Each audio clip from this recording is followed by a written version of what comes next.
de alguna manera ya se habían ido trasladando, como tú decías, ¿no? Porque como muchas veces tenía que hacerse el desembarco de las mercancías en Cádiz, claro, por los problemas del Guadalquivir. Claro. Entonces muchas de las casas comerciales o se habían trasladado o incluso tenían que venir funcionarios bajar hasta aquí, hasta Cádiz, y que claro, a lo largo de finales del 17 se había ido produciendo poco a poco ese proceso. Claro. Las instituciones seguían en Sevilla, pero de facto claro, los despachos y la gestión se hacía en Cádiz, ¿no? Efectivamente, así es. Es decir, que realmente Sevilla iba perdiendo la partida progresivamente, ¿no? Ellos no se daban cuenta, ¿no?, de lo que estaba ocurriendo. Lo que pasa es que, ya digo que, bueno, quizá no llegaron a pensar que en 1717 se iba a producir lo que se produjo, ¿no? Ahí ya es cuando saltaron de alguna forma fuertemente, ya digo, más que en 1679, ¿no? Quizá porque eso, como era producto de una cosa más progresiva, más lenta, pues bueno, pues pensaban que la cosa se iba a quedar ahí, que bueno, mientras que retuvieran las instituciones fundamentales. Hay que pensar que junto a la Casa de Contratación se está haciendo mucho hincapié en ello, pero junto a la Casa de Contratación está el Consulado de Indias, que es para ellos casi más importante, porque es el elemento aglutinador de los principales comerciantes con Indias españoles, es decir, son los grandes cargadores. Entonces, que esa agrupación de cargadores se le marchara, se le fuera de las manos, se fuera a Cádiz, pues la verdad es que eso hacía mucha pupa, ¿no? Y por eso luego lucharon por mantener el lugar de elecciones, que siguiera siendo de las elecciones a la cúpula consular, que siguiera siendo Sevilla, el tener una presencia de gente matriculada en Sevilla dentro del consulado, importante, por encima de la de Cádiz. Es decir, ellos lucharon hasta el último momento por conseguir que lo máximo que pudiera ser se quedara dentro del recinto sevillano, por así decirlo.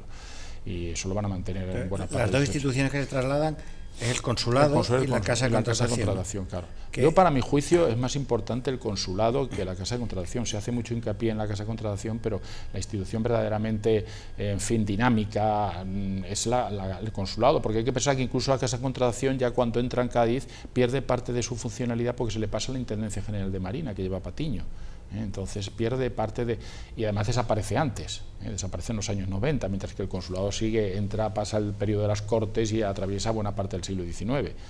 O sea que es una institución más duradera, y sobre todo que es las fuerzas vivas comerciales. La otra es un órgano burocrático, puramente burocrático, que lleva los registros, que es lugar de... es decir, es audiencia también, es decir, tiene tribunal para los asuntos, los litigios entre comerciantes, pero eso también lo tiene en parte el consulado, y el consulado es el que da, digamos, el que moviliza al sector comercial, a los comerciantes. Entonces, la Casa de Contratación, el traslado supone el traslado de los funcionarios. Claro, ¿no?, de los funcionarios que estaban tenía, en esa entidad. Bueno, y un traslado hipotéticamente de edificio también, es decir, lugar, ¿no?, de ubicación, también es eso. Mientras que el otro, es decir, el consulado no tenía necesidad, salvo para las asambleas que se producían periódicamente, no tenía necesidad, digamos, de mucho edificio. El consulado era como un gremio de mercaderes. Claro, era un gremio de lujo, digamos, de los mercaderes principales de la época, ¿no? Es decir, todo el que quería oficialmente estar cualificado oficialmente para comerciar con Indias tenía que matricularse en el consulado. Entonces ahí llevan la lista de todos los principales comerciantes que operan en esos momentos. Y ese traslado supone, que empieza ya a finales del 17, como ya hemos hablado, supone la llegada a Cádiz de las casas comerciales. Claro. Que estaban en Sevilla, que estaban en Sanlúcar. No olvidemos que en 1645 Sanlúcar pasa a realengo, pasa a ser dependencia del rey. Antes había pertenecido a los duques de Medina Sidonia, entonces ya no es una zona. El duque de Medina Sidonia en Sanlúcar hacía la vista gorda al contrabando, entonces les interesaba estar ubicados allí muchos comerciantes o estar en relación con aquello, pero cuando aquello pasa a zona realenga ya tampoco tiene tanto interés, porque encima que el Guadalquivir es difícil de transitar, que tiene la barra de Sanlúcar, ¿no? Que es difícil sobre todo en determinados situaciones de la marea. Bueno, pues entonces empiezan ya a venirse hacia la zona de la bahía, ¿no? Es un algo similar, fíjate, para que te hagas una idea, a lo que hacen los genoveses a finales de la Edad Media y comienzo de la Edad Moderna, que empiezan a abandonar el Mediterráneo, que era su mar habitual de operaciones comerciales, y se empiezan a desplazar hacia el Atlántico, empiezan a establecerse en Sevilla, empiezan a establecerse en Cádiz. Toda esa diáspora genovesa que se produce, porque huelen que el futuro comercial está en el Atlántico, no está en el Mediterráneo, que es un mar que no es que muera, pero un mar que va perdiendo fuerza, digamos, dentro del contexto comercial internacional. Y eso, digamos que también alguna vez he leído que los apellidos de más rancia tradición en la ciudad de Cádiz tienen su origen en todos estos comerciantes italianos, franceses, etcétera, que vienen a Cádiz en esa época, ¿no? Así es. Bueno, que van viniendo a Cádiz durante todo el siglo XVI, porque los genoveses están desde la Baja Edad Media, como mínimo, vamos, de casi desde la plena Edad Media, desde que el momento que se conquista a los musulmanes Cádiz, empiezan a venir ya genoveses y toscanos y de otras zonas de Italia. Los genoveses son la colonia más conocida, pero empiezan a llegar ya. La primera hornada de extranjeros fundamentalmente es genovesa, algunos portugueses también. Luego va siendo sustituido progresivamente ya a finales del 17, la segunda mitad del 17 empiezan a venir ya con fuerza los flamencos y los franceses, y los británicos, los ingleses, todavía no se puede hablar de Gran Bretaña, y luego ya en el siglo XVIII la colonia más poderosa económicamente a principios del 18 y a lo largo del 18, la colonia más importante de comerciantes es la francesa, económicamente, pero la mayoritaria es genovesa, es italiana. Y sigue habiendo las otras colonias, la alemana, que se suma también, o hanseática, como se les llamaba, está la inglesa, está la irlandesa, está la holandesa, es decir, empiezan a llegar la flamenca, que va perdiendo vigor en el siglo XVIII, porque desde que los Países Bajos se le entregan a Austria, pues ella pierde esa condición, digamos, de súbditos de la corona española, ¿no?, del imperio. Y digamos que toda esa burguesía comercial es la que históricamente ha dado fama a la ciudad de Cádiz, ¿no? Y ha dado la impronta y personalidad. Siempre se decía que aquí no había aristocracia, claro, porque no había latifundios, ni era cabeza no había tierra. Claro, no. Entonces, lo más parecido a esa alta sociedad aristocrática que en Jerez o Sevilla estaba tan vinculada a la tierra, aquí era la burguesía comercial, ¿no? Claro, así es, ennoblecida, porque casi todos, muchos de ellos, sobre todo todos los que venían del norte de España, ya de por sí van a reivindicar, porque se consideran como la hidalguía genérica, todo el que nace en el norte es hidalgo de nacimiento, y entonces eso lo van a hacer valer, con distinta suerte, ¿no?, cuando llegan a Cádiz. Entonces existen, pero no deja de hidalguía, es el grado más bajo de la nobleza, en realidad destaca poco, ¿no? Y luego se van a conseguir a lo largo del 18 títulos nobiliarios ya un poco más importantes, otorgados por la corona, cuando empieza a valorar que el comercio es un mérito importante al servicio del Estado y que es el verdadero patriotismo, ¿no?, es decir, servir a la corona, servir a España a través del comercio, ¿no? Entonces empiezan a crear títulos nobiliarios, a veces lógicamente vienen avalados por un dinero que se paga por la obtención, y como la corona siempre andaba mal de dinero, pues lógicamente acepta ese dinero. Entonces una burguesía, perdón, es una nobleza advenediza, a diferencia de la nobleza terrícola, la nobleza de Sevilla, la de Cádiz, de Jerez, y eso hace la diferencia de la ciudad hasta nuestros días. Es muy diferente, como sabemos muy bien, Sevilla y Cádiz o Jerez y Cádiz. Estando tan cerca Jerez de Cádiz, y sin embargo son tan diferentes en la tipología urbanística, en el tipo de casa-palacio, que es ya típicamente sevillana, típicamente rural, ¿no?, con en la parte alta de la ciudad, de la casa, el granero, ¿no?, donde se ponen los productos del campo. Eso en Cádiz no existe.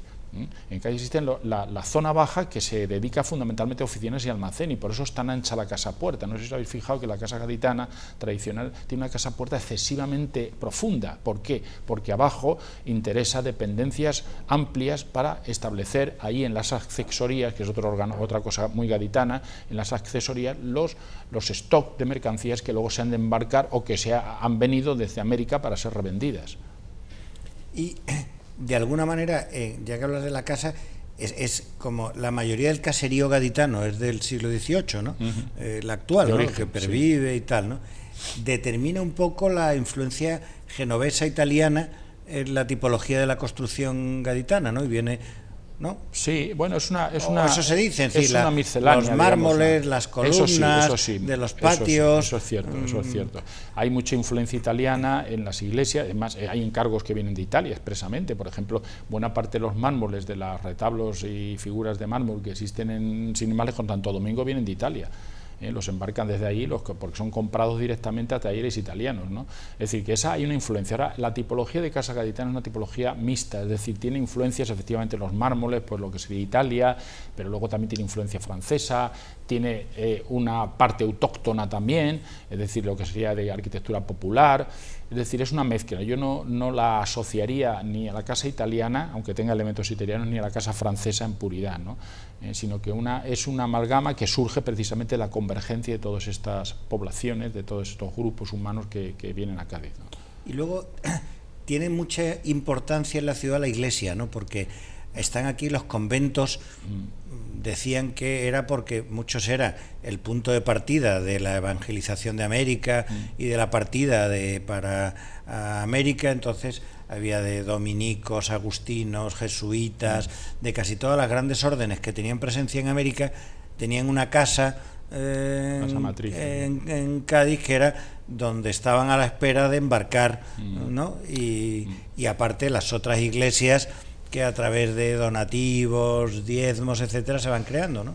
Efectivamente, ese es un factor, es decir, el crear aquí pues unos centros donde se recojan aquellos que vienen de otras provincias eclesiásticas de España, se les recoja aquí antes de partir para América, igual que va a pasar con los virreyes. Muchos virreyes pasan por Cádiz antes de embarcarse para ir a Nueva España, Nueva Granada, etcétera, ¿no?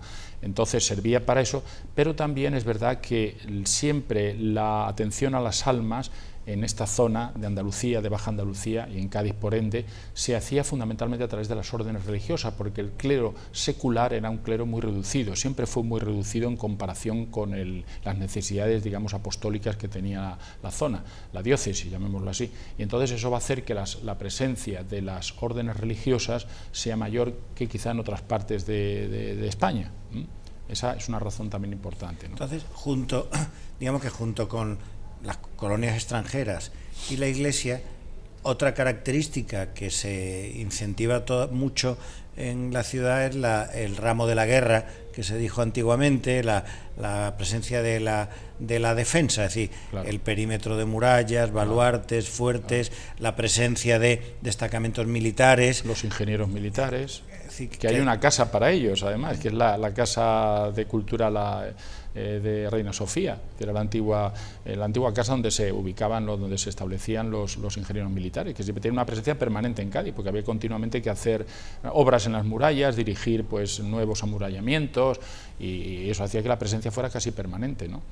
Entonces, digamos, esa configuración, es decir, una de las características de la ciudad todavía, que es el perímetro de murallas y esos sistemas de baluartes y tal, termina de consolidarse en ese siglo, ¿no? Claro, inclusive en el libro de Jiménez Mata, no sé si lo has visto, sí. Que un poco va viendo el desarrollo en el siglo XVIII urbanístico de la ciudad.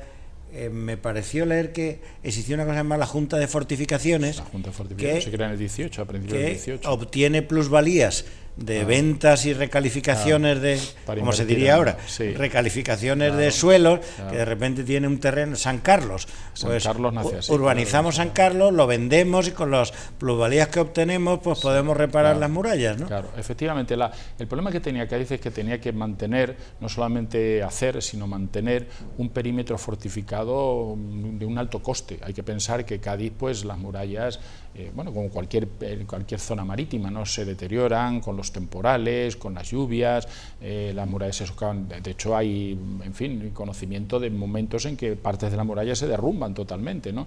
Entonces, bueno, el mantenimiento tiene un alto coste, y sobre todo una zona donde la piedra no es fácil de obtener también, aunque tenemos la piedra ostionera, pero incluso obtener la piedra ostionera o traer otro tipo de piedras de fuera, eso tiene un alto coste. Entonces había que financiar aquello, claro. La corona era consciente de que esto era un bastión, de hecho tiene el título de bastión militar también, no solamente ciudad de monopolio, sino bastión militar, gran fortaleza.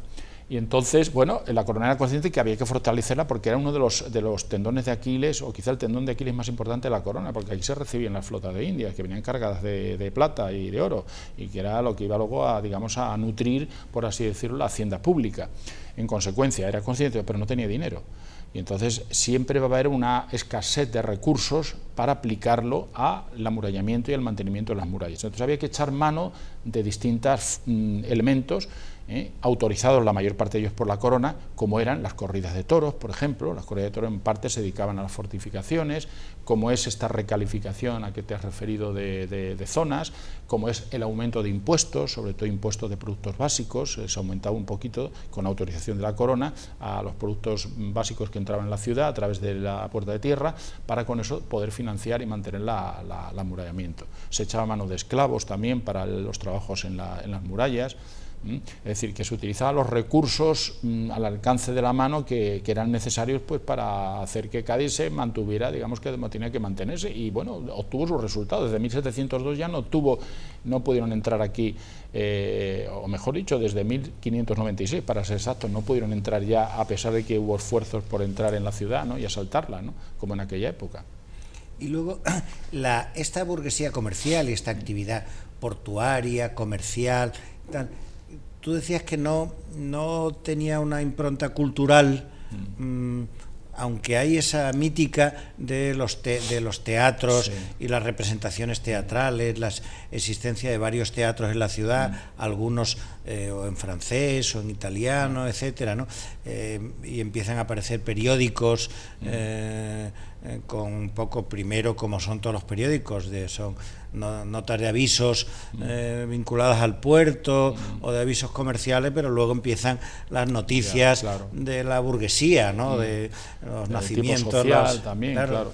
Sí, efectivamente. Bueno, la inquietud la tenían, es decir, el hecho, la prueba es eso que tú has dicho, aunque eso ya es un fenómeno un poquito más tardío, ¿no?, el tema de la prensa, el tema de estos espectáculos, es decir, había un consumo, había una demanda, digamos, de ese producto, ¿no?, llamémoslo así. Pero es verdad que luego ella en sí misma no era una burguesía en el sentido de, bueno, una gran lectora, que fuera una burguesía, pues ya digo, que diera escritores, que diera hombres de ciencia, que diera... Los hombres de ciencia los va a dar básicamente la marina, no los da la burguesía mercantil. Hay una gente más bien ocupada en los negocios, más bien práctica, con un sentido práctico, como corresponde por otro lado a un hombre de negocios. De un hombre de negocios no le podemos pedir pues que sea un gran lector, un gran consumidor de libros, o que escriba, sino que, bueno, pues haga lo que tiene que hacer, ¿no? Y en este caso, pues la burguesía mercantil gaditana le pasaba un poco lo mismo. Es decir, no era una burguesía. Las bibliotecas, es verdad que nos han conservado muy pocas bibliotecas, inventarios de bienes de bibliotecas, pero los que se conservan, quitando la de Sebastián Martínez y alguna más, tampoco eran bibliotecas, digamos, como para echar las campanas al vuelo, señal de que tampoco, digamos, era una burguesía muy lectora en ese sentido. Pero sí es verdad que consumían pues esos productos, porque entre otras cosas, como era la ópera o como era el teatro, entre otras cosas porque también tenía una función social el teatro y la ópera, que era la función también de mostrarse socialmente. Es decir, eso luego el 19 lo va a recoger. Si tú cuando ibas a un teatro no solamente ibas a ver el espectáculo, era porque sabías que te ibas allí a encontrar a personas que te interesaba encontrarte. Ya no digamos en el caso de pelar la pava, entre comillas, ¿no?, que también se podía dar, digamos, como elemento de relación entre el hombre y la mujer, ¿no?, a través del espectáculo. Bueno, pues todo eso también jugaba su papel, y eso hacía, lógicamente, pues que la demanda fuera mayor. Citabas antes la creación de estas instituciones vinculadas a la Armada.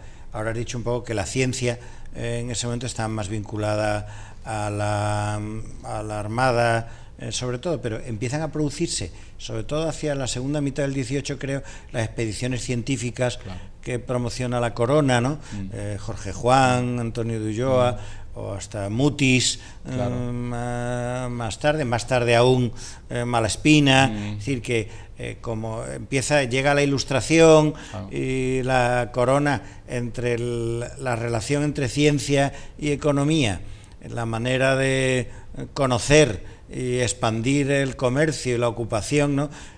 Parece que Cádiz empieza a ser como el punto de partida de las expediciones científicas, claro, de la corona, ¿no? Bueno, es que eso es otro tema, es decir, el tema de la cantidad de expediciones, no solamente científicas, sino expediciones de combate que salen de aquí, desde todo el siglo XVIII, además muy importantes, desde las que participan en la gran independencia norteamericana, como las que participan en recobrar Italia, después de que se dio entregada en la paz de Utrecht todo el territorio italiano a los austriacos. Es decir, ahí tiene Cádiz un papel muy importante, y luego lo va a tener también el puerto de Cádiz, como tú bien has dicho, en la preparación de Trafalgar, por ejemplo, pero también lo va a tener de la Armada Invencible, perdón, antes, aunque no sea el 18, pero también lo va a tener en las expediciones científicas. Pero fíjate tú que todos los que me has aludido, salvo Celestino Mutis, que pertenece también al sector, digamos, de la Iglesia, que también pues ahí había estudio, había, como sabes, pues pequeños colegios que se veían como universidades, aquí también en Cádiz, y que formaban pues este tipo de personajes. Bueno, pues son gente de la Armada, es decir, que van allí fundamentalmente porque hay un interés también por el conocimiento, no solamente por lo comercial, sino también por el conocimiento. El siglo XVIII tiene una inquietud muy grande por conocer, por el conocimiento, por penetrar, digamos, en los arcanos de la naturaleza, ¿no?, y que se le haga evidente la naturaleza y sobre todo lo desconocido. desconocido, ¿no? Hay tanto en lo macro como en lo micro. En lo micro sería, a través del microscopio, penetrar en las profundidades de la naturaleza biológica, humana, pequeña, y en lo macro, a través de los viajes, descubrir esos continentes, esos territorios que son desconocidos para el hombre. Entonces esas expediciones tendrían también esa finalidad, y a veces finalidad científica, como la de la vacuna, que era pues probar lógicamente la eficacia de la vacuna, digamos, en América. Y la vida cotidiana en Cádiz no tenía que ser un poco, claro, la muralla, que ahora la vemos como un elemento de carácter histórico, cultural, hasta turístico extraordinario, en aquel momento era un cinturón que oprimía la ciudad, en una ciudad donde, salvo que tú me corrijas, había dos plazas, la Corredera, San Juan de Dios y San Antonio, ¿no? Sí, porque luego ya sí, las desamortizaciones posteriores van creando nuevas plazas, pero eran las dos plazas, y entonces era ese cinturón hasta lo que ahora vemos en la Alameda. El murete se derriba con mucha posterioridad, que entonces eso constreñía la vida de la gente, ¿no? Claro, bueno, una de las cosas que en algunas cartas que he descubierto, por ejemplo, de comerciantes franceses y algunos españoles también, hablan de la necesidad de salir a pleno aire, ¿no? Es decir, ese deseo de marchar a la isla de León, de marchar a Chiclana, viene dado en buena parte porque se sentían aquí demasiado agobiados por la densidad de población, por el movimiento, por el ruido que había en la ciudad. Hay que pensar lo que era una ciudad pequeña, con calles estrechas y con todo ese trasiego, ¿no? Sobre todo en los periodos que las flotas estaban aquí o que los barcos estaban aquí, ¿no? Entonces eso es cierto, ¿no? Pero había más que las plazas. No olvidemos que toda la zona esa de la Alameda era una zona de paseo. La muralla por arriba servía de paseo. El camino hacia San Sebastián, a otro lugar, había una ermita allí. Entonces la gente acudía, digamos, allí pues a celebrar romerías, a celebrar, es decir, que había sus lugares, digamos, de asueto, de entretenimiento. Bien, es verdad que constreñido ciertamente por la muralla, que tampoco permitía, digamos, grandes lujos expansivos, ¿no? En ese sentido. Y eso es cierto, ¿no? Que hay esa sensación, sobre todo en quienes pueden, digamos, tener oportunidad de marchar a otro sitio más abierto. Claro, la población mayoritaria que no tenía posibilidad de irse a casas de campo, tener una segunda vivienda, pues lógicamente tenían que conformarse con lo que la ciudad les suministraba, que eran esos cortos espacios que hemos hablado, ¿no? Y la decadencia de Cádiz de alguna manera empieza cuando el rey decide acabar con el monopolio. Digamos, no será una decadencia radical. Hoy día los historiadores estamos prácticamente casi todos de acuerdo de que 1778, que es el segundo gran decreto de libre comercio, no provoca, digamos, la caída de Cádiz. Todo lo contrario, es decir, todas las cifras que sabemos, que conocemos a través de los registros de barcos y de mercancías, eso nos apuntan que al revés, Cádiz sigue liderando con una gran diferencia al resto de los puertos habilitados de España, ¿eh? O sea que Cádiz mantiene, es decir, cuando tú tienes una infraestructura fuerte, cuando hablo de infraestructura no solamente es el puerto, no solamente los barcos, no solamente la casa de contratación o en este caso ya sería el consulado, ¿no? Sino cuando tú tienes la experiencia, los contactos, las redes que te suministran la información sobre las mercancías, sobre lo que se necesita en el mercado. Tenemos que pensar que no hay telégrafo en esta época, no hay las gacetas, en España se publican muy tardíamente, las gacetas, digamos, de comercio, mientras que los holandeses las tienen en el 17, nosotros todavía no tenemos gacetas en puridad, ¿no? Luego no tenemos noticias, las noticias se tienen que adquirir a través, digamos, de personas, de contactos que se tengan, ¿no? Y esos contactos y esas redes son los que permiten que funcione el sistema. Y eso lo sigue teniendo Cádiz. Y Cádiz, después de 1778, sigue, ya digo, liderando pues todo el comercio con Hispanoamérica. Bien, es verdad que ya empiezan a ver las dificultades y se empiezan a ver las necesidades, bueno, deberían de haberse empezado a ver las necesidades de adaptarse al nuevo sistema.